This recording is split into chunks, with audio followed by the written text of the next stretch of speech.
time for a thrift flip, you guys. Shopping the men's section at Goodwill is always one of my favorite things because they have some of the coolest shirts. At my last visit in Corpus, this is one of the ones I picked up and I'm super excited to remake. All right, as I was getting this ready to cut, I noticed a tag was still on here from, I don't know, I guess it was a dry cleaners, and this actually was a women's shirt. I mean, I think it's a men's shirt, but it was maybe it was the wife, I don't know. Susan Campbell, thank you for your donation. I can't wait to remake this. A 33155. I wonder how old this shirt is. Is this an old brand, you guys? I don't know, we're about to find out though. All right, so I'm gonna start out by, my idea is to make this into a little dress. That's what I'm hoping to go for. I'm gonna use the sleeves for one part, and then I know y'all have seen where I did that little, where I would cut this here, and I'm gonna unsew this collar and put the ruffle here. And I'm thinking maybe a short sleeve. I don't know yet.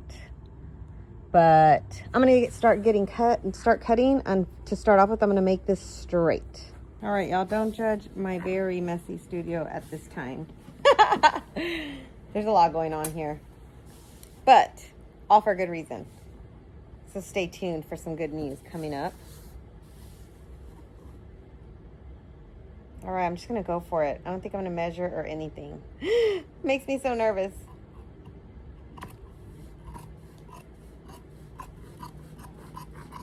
I'm following these lines in hopes, man, that was thick, that it's gonna still be straight. We'll see. All right, next I'm gonna cut these sleeves, and I want to have a sleeve, but like a cap sleeve. So I'm also gonna wing it here, pray that these lines are straight. And I really need one of those little overhead cameras, guys, so that I could just be showing y'all like this, but regardless, today it's gonna be by hand. So I lined this up right here with this line, which appears to be at the 14-inch. And I think I'm just gonna go 2 inches down and make the cut. All right, here goes nothing. I'll try to bring y'all with me. I might cut this out if it's too wobbly later. Oh my gosh, I did it.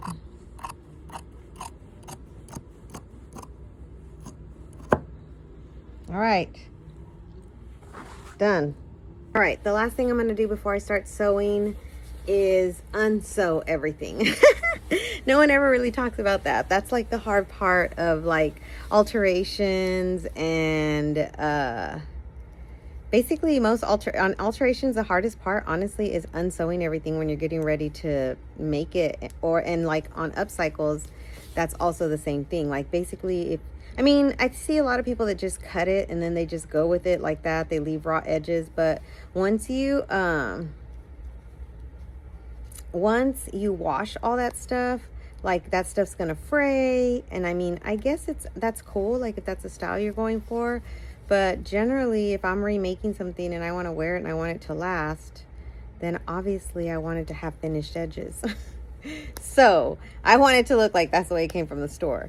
So my upcycles probably aren't as quick as some other people's.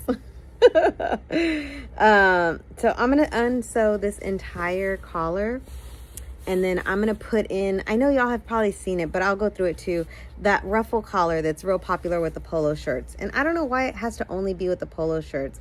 I actually have sourced a few, like, you know, thrifted a few of like off-brand or not name brand, and I'm like, dude, I'm gonna make that ruffle with these non-name brands. Like, what the heck? It's still a polo style shirt, it's just not polo brand. And you know I love polo brands, so I mean, you don't find them all over the place for thrifting. I mean, you can, but they're usually a little bit more expensive, and usually I already like them the way they are. So anyway, I'll be back once this is done. Okay, so I got the bottom of the shirt all ruffled, and then I put it into the collar. This, compared to the last time I didn't really know what I was doing, but I've seen a lot of videos since then. So I unsewed all around the collar right here and took it off Here is the collar. No, that's something else. Here's the collar. So I took it out, and then I cut this down to, I think I did like 3 inches or something, and then close this, and then put it all back in here, and I'm gonna sew this up, and then I will work on the bottom part.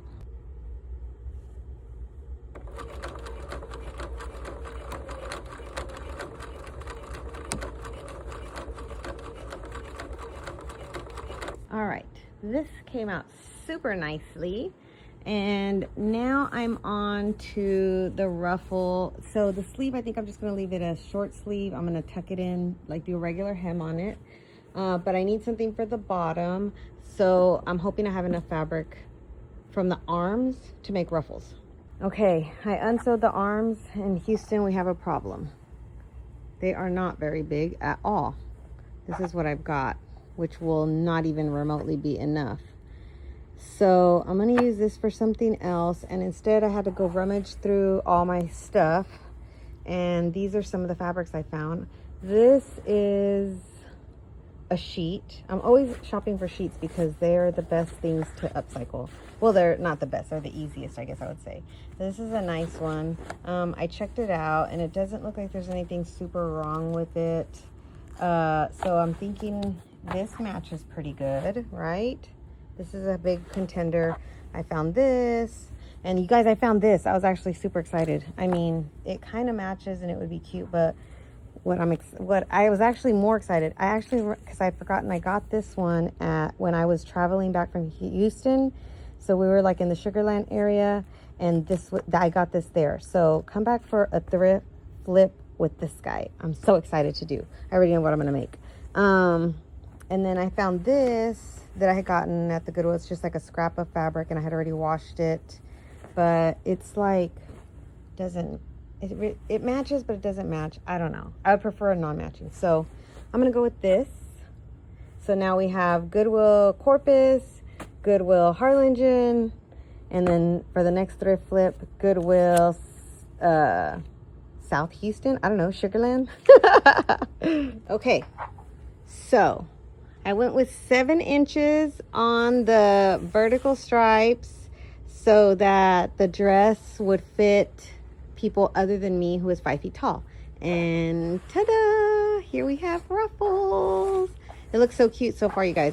So pretty much I'm done for the most part. I have to finish off these sleeves, and what I'm going to do to tie this in is I'm going to cut a piece of this fabric, and instead of just hemming this regularly, I'm going to hem on, like I'm going to add a piece and then flip it in. That way, like, it'll be peeking through from the underneath, and it'll tie it in with the bottom. And then I will style this out and show you guys.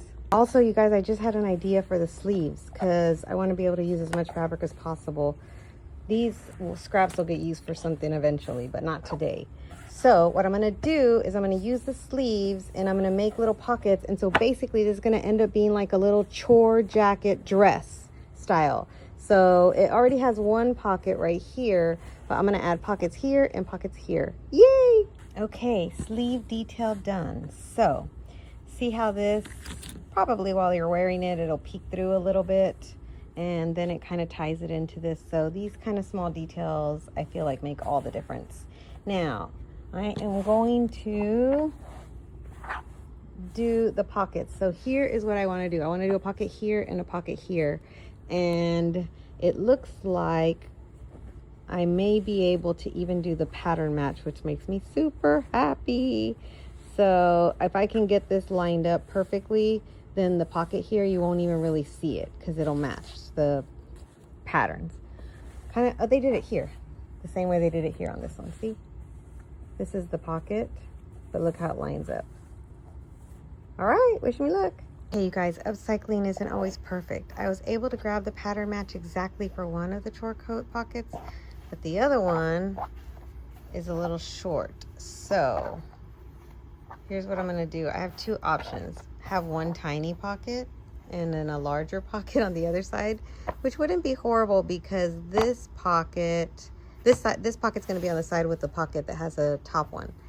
Or, which I'm probably going to do, I can grab some fabric, sew it on, pattern match this to make this piece longer.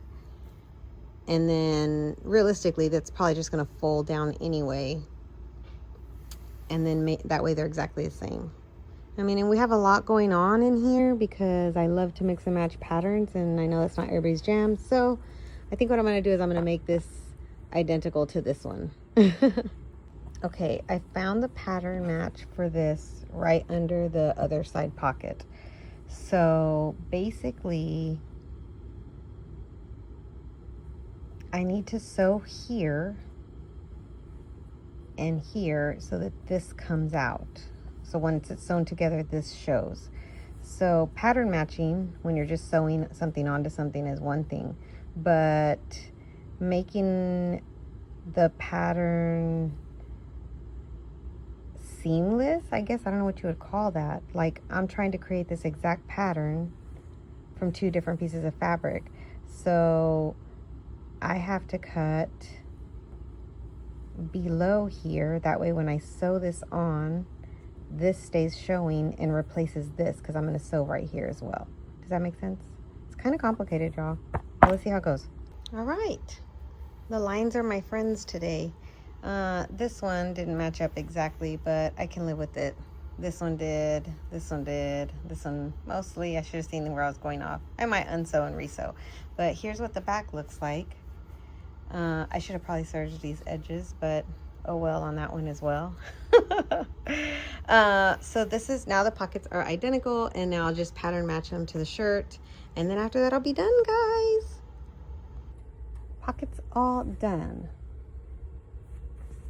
They lined up pretty good. And then this is the one that I had to add the fabric to. You can't even tell. So one last thing.